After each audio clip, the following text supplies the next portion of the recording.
Hi friends, welcome to my channel கிறிஸ்தாஸ் kitchen recipe. இன்றைக்கி நாம் Christmas ஸ்பெஷலாக ப்ளம் கேக் எப்படி பண்ணுறது தான் பார்க்க போகிறோம். முட்டை எதுவும் சேர்க்காம அவன் இல்லாமல் பஞ்சு மாதிரி இந்த அளவுக்கு சாஃப்டாக வீட்டிலையே எல்லாருமே இந்த கேக் பண்ணலாம். இந்த கேக்கோட டேஸ்ட்டுமே கடைகளில் வாங்கி சாப்பிட்ற அளவுக்கு நல்ல டேஸ்ட்டாக இருக்கும். இப்போ வாங்க இந்த ரெசிபி எப்படி பண்ணுறதுன்னு பார்க்கலாம். ஃபஸ்ட்டு இந்த ரெசிபி பண்ணுறதுக்கு நம்ம நட்ஸ் எல்லாம் ஊற வச்சுக்கலாம். அதுக்கு ஒரு பவுலில் அரை கப் போல் ஆரஞ்சு ஜூஸ் சேர்த்துக்கோங்க. ஆரஞ்சு ஜூஸை நீங்கள் ஜூஸ் கண்டெய்னரில் பிழிஞ்சு எடுத்துக்கலாம். இல்லைனா மிக்சியில் சேர்த்து அரைக்கிறீங்க அப்படின்னா விதையெல்லாம் நீக்கிட்டு அரைச்சிக்கோங்க. விதையோடு சேர்த்து அரைக்கும் போது ஜூஸ் லைட்டாக கசப்பாக இருக்கிற மாதிரி இருக்கும், கேக்குமே நல்லா வராது. இப்போது இது கூடவே 1/4 கப் போல் கருப்பு திராட்சை சேர்த்துக்கோங்க. அடுத்து 1/4 கப் போல் பேரிச்சம்பழத்தை சின்ன சின்னதாக கட் பண்ணிவிட்டு சேர்த்துக்கோங்க. 1/4 கப் போல் டூட்டி ஃப்ரூட்டி சேர்த்துக்கோங்க. நான் ரெட் கலரும் க்ரீன் கலரும் சேர்த்து எடுத்திருக்கேன். 2 டேபிள் ஸ்பூன் செர்ரி சேர்த்துக்கோங்க. இது மாதிரி சின்ன சின்னதாக கட் பண்ணிவிட்டு சேர்த்துக்கோங்க. அடுத்து இது கூடவே 2 டேபிள் ஸ்பூன் முந்திரி சேர்த்துக்கோங்க. 2 டேபிள் ஸ்பூன் பாதாம் சேர்த்துக்கோங்க. நட்ஸ் எல்லாத்தையுமே சின்ன சின்னதாக கட் பண்ணிவிட்டு சேர்த்துக்கோங்க, சாப்பிடும்போது நல்லாயிருக்கும். அடுத்து 2 டேபிள் ஸ்பூன் உலர் திராட்சை சேர்த்துக்கோங்க. இப்போ இதையெல்லாம் சேர்த்ததுக்கப்புறமா நல்லா கலந்து விட்டுக்கோங்க. உங்ககிட்ட இருக்க நட்ஸ் எது வேணாலும் சேர்த்துக்கலாம், இவ்வளவும் சேர்க்கணுன்னு அவசியம் இல்லை. இப்போ இதெல்லாம் சேர்த்து நல்லா கலந்ததுக்கப்புறமா இதை மூடி போட்டு 1 மணி நேரத்துக்கு நல்லா ஊற வச்சுடுங்க. இப்போ பார்த்தீங்கன்னா 1 மணி நேரம் போல் நட்ஸ் எல்லாமே நல்லா ஊறிட்டுருக்கு. உங்களுக்கு பார்த்தாலே தெரியும் நட்ஸு நல்லா ஊறியிருக்கு அப்படின்னு.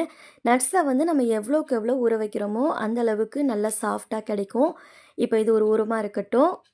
அடுத்து ஒரு பேனில் 1/4 கப் போல் சர்க்கரை சேர்த்துக்கோங்க. அடுப்பை மிதமான தீயில வச்சுட்டு இதை நல்லா கலந்து விட்டுக்கோங்க. தண்ணி எதுவும் சேர்க்க வேணாம். இது கொஞ்ச நேரத்திலேயே கல்கண்டு மாதிரி திரண்டுட்டு கரைய ஆரம்பிக்கும். நல்ல இதோட கலர் பார்த்தீங்கன்னா தேன் மாதிரி வர வரையிலும் வெயிட் பண்ணுங்க. அடுப்பை மிதமான தீயிலேயே வச்சுட்டு இதை நல்லா கலந்து விட்டுக்கோங்க.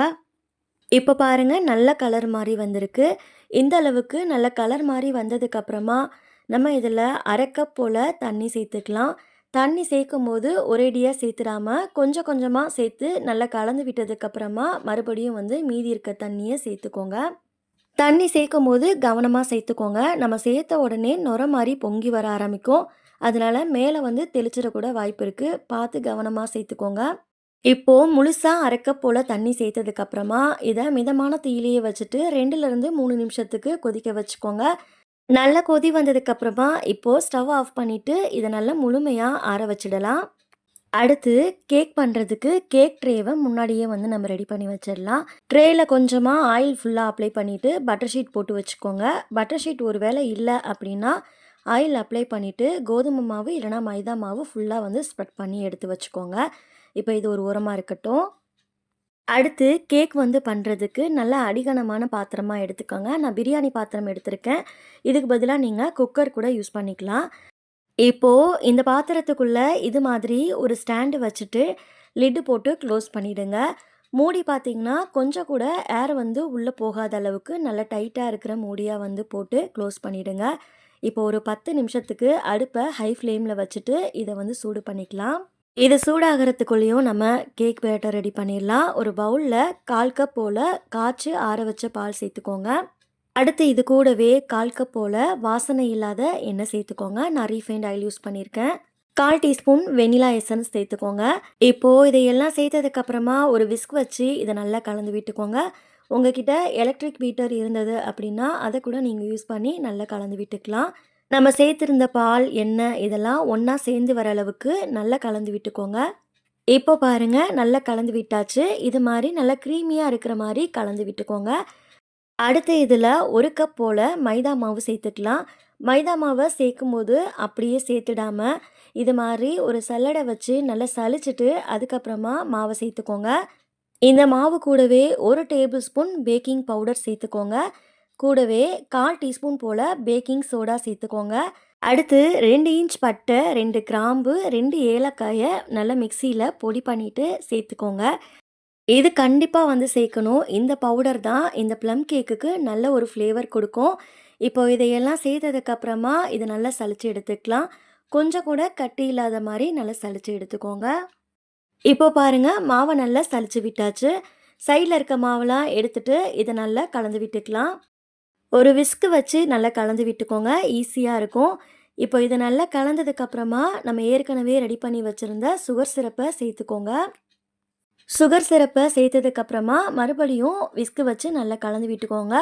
இந்த டைம் கலக்கும்போது கட்டி இல்லாத மாதிரி நல்லா கலந்து விட்டுக்கோங்க. கட்டி இல்லாமல் நல்லா கலந்ததுக்கப்புறமா இதில் நம்ம ஊற வச்சுருந்த நட்ஸை வந்து சேர்த்துடலாம். நட்ஸை சேர்த்ததுக்கப்புறமா இதை கலந்து விட்டுக்கோங்க. ஒரே டைரெக்ஷன்லேயே வந்து கலந்து விட்டுக்கோங்க. மாற்றி மாற்றி கலந்தோம் அப்படின்னா கேக்கில் வந்து லைட்டாக வெடிப்பு வர சான்ஸ் இருக்குது. அதனால் ஒரே டைரெக்ஷன்லேயே கலந்து விட்டுக்கோங்க. இதை பார்த்தீங்கன்னா ரொம்ப நேரம்லாம் கலந்து விட்டுட்டே இருக்கக்கூடாது. லைட்டாக கலந்து விட்டதுக்கப்புறமா இதை அப்படியே நம்ம வந்து கேக் ட்ரேக்கு மாற்றிடணும். நம்ம இதில் பேக்கிங் பவுடர், பேக்கிங் சோடாலாம் வந்து சேர்த்துருக்கோம் இல்லையா, அது சீக்கிரமாக ரியாக்ட் ஆக ஆரம்பிக்கும். இப்போ இதை நல்லா கலந்ததுக்கப்புறமா நம்ம கேக் ட்ரேயில் சேர்த்துடலாம். இதை சேர்த்ததுக்கப்புறமா அங்கங்கே ஏர் பபிள்ஸ் ஃபார்ம் ஆகிருக்கும். அதனால் கையில் இது மாதிரி எடுத்துகிட்டு லைட்டாக டேப் பண்ணி விட்டுக்கோங்க. அடுத்து இந்த கேக் ட்ரேவை நம்ம ப்ரீஹீட் பண்ணி வச்சுருக்க பாத்திரத்துக்குள்ளே வச்சிடலாம். பாத்திரம் வந்து ரொம்ப சூடாக இருக்கும். அதனால் அகலமான பாத்திரமாக இருந்ததுன்னா வைக்கிறதுக்கு ஈஸியாக இருக்கும். கேக்குக்கு மேலே விருப்பப்பட்டால் நட்ஸு சேர்த்து டெக்கரேட் பண்ணிக்கோங்க, இல்லைனாலும் பரவாயில்ல. கேக் ட்ரேவை உள்ளே வச்சதுக்கப்புறமா அடுப்பை முழுமையாக குறைச்சிடுங்க. மிதமான தீயில வச்சுட்டு இதை 40 நிமிஷத்துக்கு வேக வச்சு எடுத்துக்கோங்க. அடிக்கடி ஓப்பன் பண்ணிலாம் பார்க்கக்கூடாது, கேக் சரியாக வேகாமல் போயிடும். இப்போ இதை க்ளோஸ் பண்ணியாச்சு. இது நல்லா வெந்து வரட்டும். இப்போ கரெக்டாக 40 நிமிஷம் போல் ஆயிருக்கு. நம்ம ஓப்பன் பண்ணிக்கலாம். கேக் பாருங்கள் நல்லா உப்பி வந்திருக்கு. இப்போது கேக் வெந்துருச்சான்னு செக் பண்ணுறதுக்காக இது மாதிரி கூர்மையாக இருக்கிற மாதிரி முனை எடுத்துக்கோங்க. இல்லைனா ஸ்டிக்கு வச்சு குத்தி பார்த்திங்கன்னா ஒட்டாமல் இருந்தது அப்படின்னா கேக் வந்து நல்லா வெந்திருக்கு.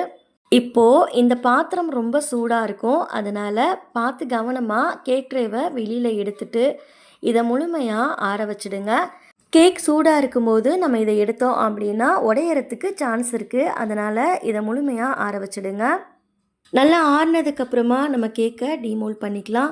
லைட்டாக இது போல் தலைகீழாக கமுத்தோம்னாலே கேக் கீழே வந்துடும்.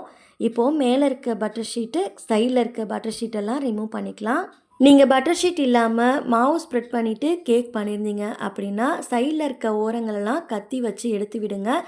அதுக்கப்புறமா தலைகீழாக நீங்கள் கமுத்திங்கனாலே கேக் வந்துடும். அவ்வளோதான், ப்ளம் கேக் சூப்பராக ரெடி ஆயிடுச்சு.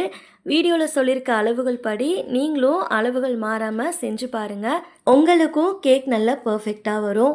நான் ஒரு கேக் கட் பண்ணி காட்டியிருக்கேன். எந்த அளவுக்கு சாஃப்டாக வந்திருக்குன்ட்டு நீங்களே பாருங்கள். கேக் ஆறுனதுக்கப்புறம் நீங்கள் பீஸ் போட்டிங்க அப்படின்னா உங்களுக்கு இது மாதிரி உடையாமல் வரும். அதனால் கேக் முழுமையாக ஆறுனதுக்கப்புறமா நீங்கள் இது மாதிரி பீஸ் போட்டு எடுத்துக்கோங்க. வீட்டில் ஒரு டைம் செஞ்சு பார்த்துட்டு ரெசிபி எப்படி வந்ததுன்னு கமெண்ட்ஸில் ஷேர் பண்ணிக்கோங்க. இந்த ரெசிபி உங்களுக்கு பிடிச்சிருந்துச்சுன்னா லைக் பண்ணி சேனலை சப்ஸ்கிரைப் பண்ணிக்கோங்க. நெக்ஸ்ட் ஒரு ரெசிபி வீடியோவில் பார்க்கலாம். தேங்க்ஸ் ஃபார் வாட்சிங். பபாய்.